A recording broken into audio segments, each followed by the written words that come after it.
بسم اللہ الرحمن الرحیم۔ السلام علیکم پیارے آپ سب، کیسے ہیں آپ سب؟ چھٹیاں کیسے گزری؟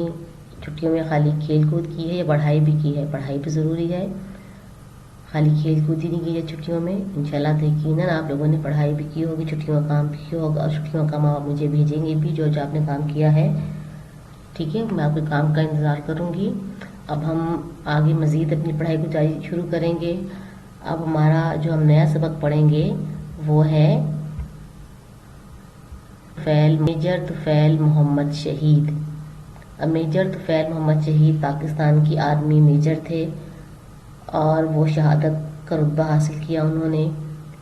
میدان جنگ میں لڑتے ہوئے دشمن کا مقابلہ کرتے ہوئے شہید ہوئے، تو شہادت کے رتبے کے بدلے حکومت پاکستان نے انہیں نشان حیدر سے نوازا۔ جو تصویر آپ کو نظر آ رہی ہے یہ والی، یہ نشان حیدر جو شہادت کا رتبہ حاصل کرنے پر اب تک پاکستان میں صرف 11 کے 12 لوگوں کو دیا گیا ہے نشان حیدر تمغہ۔ تو آج ہم پڑھیں سبق میجر طفیل محمد شہید۔ سبق کی پڑھائی سے پہلے ہم اس کے مشکل الفاظ اور ان کے معنی پڑھیں گے۔ الفاظ اور اس کے معنی۔ پہلا ہے اعصاب، رگیں یا پٹھے جنہیں ہم کہتے ہیں مسلس۔ بھانپ لینا، جان لینا۔ پسپا ہو جانا، شکست کھا کر بھاگ جانا، پیچھے ہٹنا۔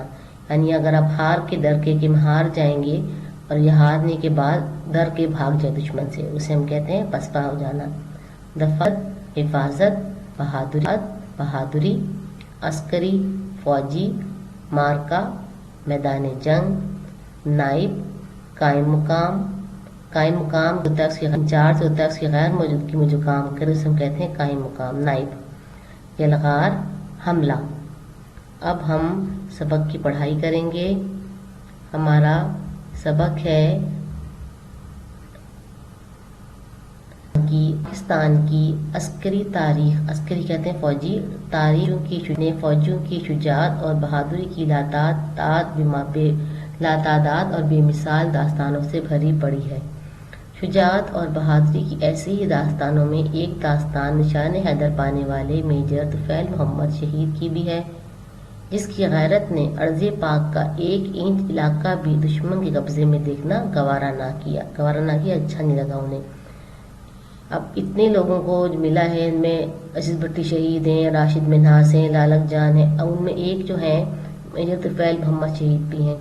اب ان کہانیوں میں، ان داستانوں میں ایک کہانی میجر طفیل محمد شہید کی بھی، جنہیں یہ بات بالکل اچھی نہ لگی کہ ان کے ملک کا 1 انچ ٹکڑا بھی دشمن کے پاس ہو، اور جب تک دشمن سے اپنا کھویا ہوا علاقہ نہ چھڑا لیا چین سے نہ بیٹھے۔ پاک فوج کے اس مجاہد نے وطن عزیز کی حفاظت کے لیے اپنی جان کا بے لوث نذرانہ پیش کرتے ہوئے وطن کے دفاع کا اہم فریضہ انجام دیا۔ میجر محمد طفیل 1900 کی پنجاب میں مشرقی پنجاب کے علاقے ہوشیار پور میں پیدا ہوئے۔ تاریخ 1903 کی 1914 میں پیدا ہوئے مشرقی پنجاب کے علاقے ہوشیار پور میں۔ 1943 میں فوج سے وابستہ ہوئے۔ وہ مضبوط اعصاب اور پختہ ارادوں کے مالک تھے۔ مضبوط اعصاب کی مصیبت اور پریشانی میں ایک دم سے ڈر نہیں جاتے تھے، اپنے اعصاب پر انہیں کنٹرول تھا، یعنی ان کے ہاتھ نہیں کانپتے تھے کہ پریشانی میں دشمن کو دیکھ کر۔ ارادے اور پختہ ارادے، اور ایک بات یاد رکھیں بیٹا، وہی لوگ کامیاب ہوتے ہیں جو اپنے ارادوں کے پختہ ہوتے ہیں۔ جو انسان اپنے ارادوں میں پختہ نہیں ہوتا وہ کامیاب بھی نہیں ہو سکتا۔ یعنی کسی بات کام کرنے کا ارادہ کر لے تو اس وقت تک چین سے نہ بیٹھا جائے جب تک وہ کام پورا نہ کر لے۔ جب آپ اللہ تعالیٰ بھی کریں گے تو اللہ تعالیٰ بھی آپ کی مدد کرے گا۔ 1958 میں بھارت نے رات کے اندھیرے میں سابقہ مشرقی پاکستان کے ایک گاؤں لکشمی پور پر قبضہ کر لیا۔ پاک فوج نے دشمن کے قبضے سے اپنا علاقہ آزاد کروانے کے لیے میجر طفیل محمد کا انتخاب کیا۔ 1958 میں بھارت نے رات کے اندھیرے میں چھپ کے حملہ کیا مشرقی پاکستان پر، اور ہمارے ایک گاؤں پر، ایک لکشمی پور تھا، اس پر قبضہ کر لیا۔ اب دشمن سے اپنا علاقہ ہمارے کروانے کے لیے ہماری جو آرمی تھی اس کے سربراہان نے میجر طفیل کا انتخاب کیا کہ وہ لڑیں اور دشمن سے اپنا علاقہ واپس لیں۔ میجر طفیل محمد اس وقت 16ویں پنجاب ریجیمنٹ کی بٹالین کی کمپنی کمانڈر تھے۔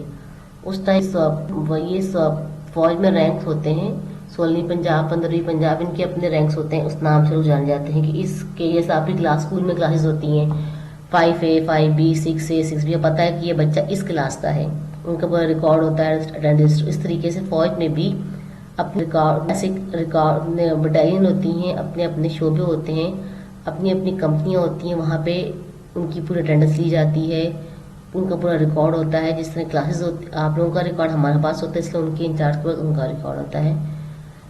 7 اگست 1958 کو میجر طفیل محمد اپنے جوانوں کے ساتھ لکشمی پور کے محاذ پر پہنچے۔ صورتحال کا جائزہ لینے پر معلوم ہوا کہ دشمن کی بھاری فوج نے ایک اونچے ٹیلے پر قبضہ کر رکھا ہے۔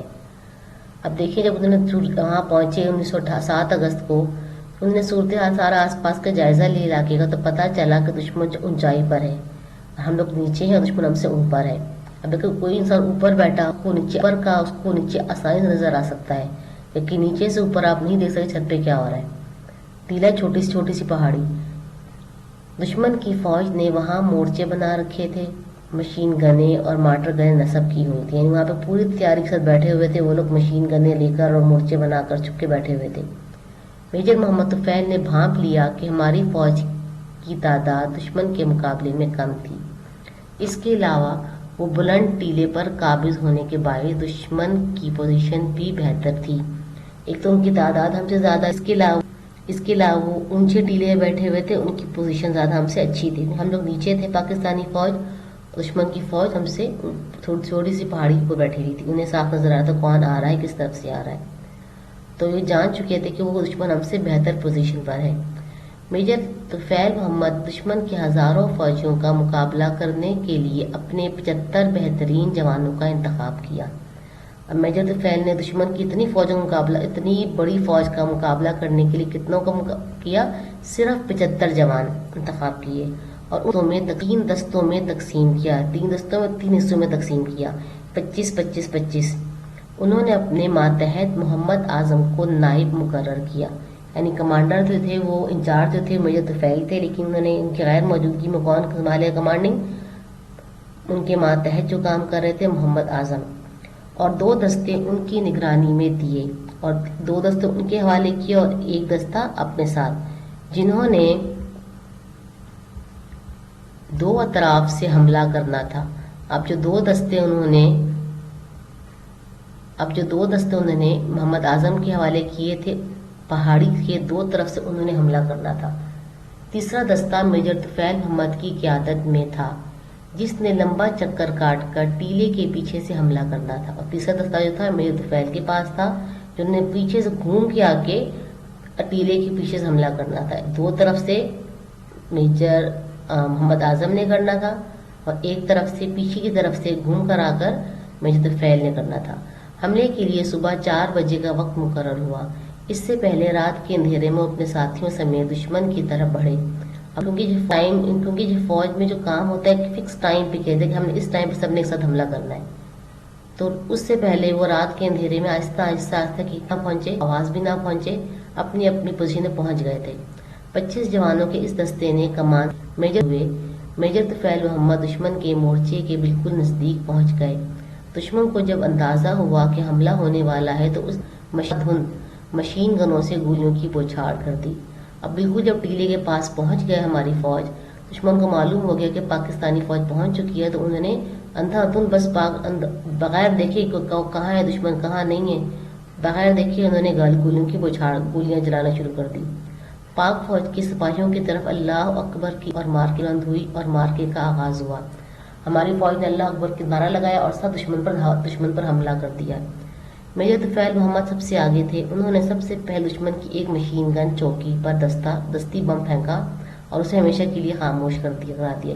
لیکن دشمن پہ حملے کرنے کے لیے سب سے پہلے ضروری ہوتا ہے کہ ان کا جو اسلحہ ہے انہیں ختم کیا جائے، مشین گن ختم ہوئی دشمن خود بہت کمزور پڑ جاتا ہے۔ تو میجر طفیل نے سب سے پہلے ایک مشین پر دستی بم ہاتھ سے پھینکا اور وہ ختم ہوئی مشین۔ اپنی تباہی کا یہ منظر دیکھ کر دشمن کے ایک فوجی دوسری مشین گن سے گولیوں کی بوچھاڑ کر دی۔ میجر طفیل محمد اس کی زد میں آ گئے اور 3 گولیاں ان کے پیٹ میں لگیں۔ اب میجر گولیوں کے پیٹ کو 3 گولیوں کے پیٹ میں لگیں، دشمن نے گولیاں چلانا شروع کر دیں۔ اس کے باوجود انہوں نے یہ ہرگز محسوس نہ ہونے دیا کہ وہ شدید زخمی ہیں۔ نعرہ تکبیر کی صدا کے ساتھ انہوں نے اپنے جوانوں کا جوش و جذبہ بڑھایا اور دوسرا دستی بم پھینک کر دشمن کی ایک چوکی تباہ کر دی۔ دشمن نے بھی جوابی حملہ کیا جس کے نتیجے میں ان شہید محمد اعظم شہید ہو گئے۔ اب میجر طفیل نے اپنے ساتھیوں کو یہ نہیں بالکل محسوس نہیں ہونے دیا کہ وہ زخمی ہوئے، اسی جوش و جذبے کے ساتھ، کیونکہ وہ شروع میں بتایا گیا ہے وہ مضبوط اعصاب کے مالک تھے، کسی تکلیف کسی پریشانی میں ڈرتے نہیں تھے، پیچھے نہیں ہٹتے تھے، تو اسی وجہ سے وہ 3 گولی لگنے کے باوجود لڑتے رہے، اپنے جوانوں کا حوصلہ بڑھاتے رہے۔ اس کے بعد ان کے جو نائب تھے وہ بھی شہید، اب وہ پوری کمانڈنگ کے پوری فوج کے اکیلے کر رہے تھے۔ اب میجر طفیل جوانوں کے تنہا سالار تھے، وہ مسلسل اپنے جوانوں کو ہدایت دیتے رہے، ان کا حوصلہ بڑھاتے رہے۔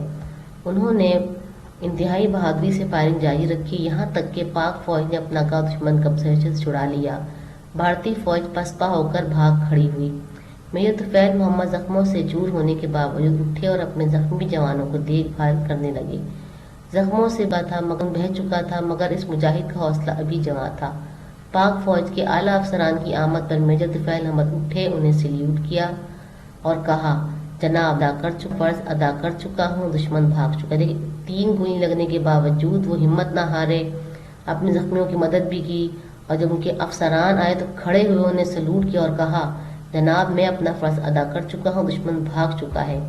یہ کہہ کر وہ گر گئے اور ہسپتال پہنچ کر شہید ہو گئے۔ یعنی اتنی انہوں نے ہمت کی، اس کے باوجود گولی لگنے کے باوجود اب آ کے جب اپنا کام کر لیا پھر وہ گر گئے، اور ہسپتال جاتے آتے ہسپتال پہنچ کر وہ شہید ہو گئے۔ ڈاکٹروں نے اس بات پر شدید حیرت کا اظہار کیا کہ وہ پیٹ میں 3 گولیاں لگنے کے باوجود نہ صرف 5 گھنٹے زندہ رہے بلکہ لڑتے بھی رہے۔ بہادری اور جانثاری کے اس عظیم کارنامے پر انہیں نشان حیدر سے نوازا گیا، جو پاکستان کا سب سے بڑا فوجی اعزاز ہے۔ اس عظیم جانباز سپاہی کی یاد آج بھی ہمارے دلوں میں زندہ ہے۔ اب ڈاکٹر دیکھ کر بہت حیران ہوئے کہ 3 گولیاں ان کے پیٹ میں لگی، اس کے باوجود 5 گھنٹے تک بلکہ زندہ رہے، بلکہ آخر دم تک انہیں ہمت نہ ہاری، اس وقت تک جب تک اپنا علاقہ دشمن کے قبضے سے چھڑوانا۔